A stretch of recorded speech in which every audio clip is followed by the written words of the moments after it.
হে guys, good morning. আশা করছি তোমরাও ভালো আছো আর আমিও ভালো আছি। গাইস, আজকে সকাল সকাল আমাদের বাবুকে আমি কীভাবে রেডি করাই তো দেখো।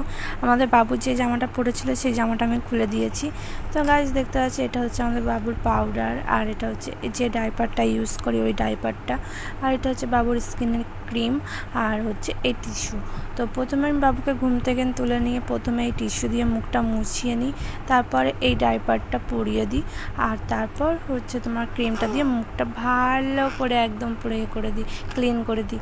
তো গাইজ দেখো, আর আমাদের বাবু এখন চুপচাপ আমার কোলে শুয়ে রয়েছে, ঘুম থেকে উঠেছে। তো আর আমাদের বাবু সারা রাত জেগে থাকে, আর সকালবেলা একটুখানি ঘুমায়, তারপরে আবার উঠে পড়ে। আর এই যে দেখতে পাচ্ছ সারা রাতে যত মানে মানে হচ্ছে যত কাঁথা আরে সব এইখানে জড়ো করে রেখে দিয়েছি, যেহেতু এইগুলোতে বাবু টয়লেট করেছে ওই কারণে। আর এত পরিমাণে ঠান্ডা লেগেছে, তো বাবুকে এখন আমি এই ওষুধটা খাওয়াবো।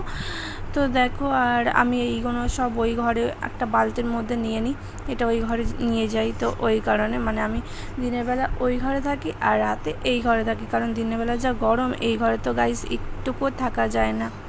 তো গাইস দেখো আমার বাবুকে কেমন লাগছে, আর আমাদের বাবু তো জানোই এই বিছানাতে শোয়। তো দেখো, আর হচ্ছে ওর বিছানাটা কেমন লাগছে তোমরা কিন্তু অবশ্যই কমেন্টে বলবে। আর আমি এখন বাবুর মাথায় হাত বুলিয়ে দিই, ও তো কিন্তু জেগে রয়েছে, ও কিন্তু ঘুমাচ্ছে না। তো ভিডিওটা ভালো লাগলে লাইক কমেন্ট চ্যানেল সাবস্ক্রাইব করে দিও। তো টাটা।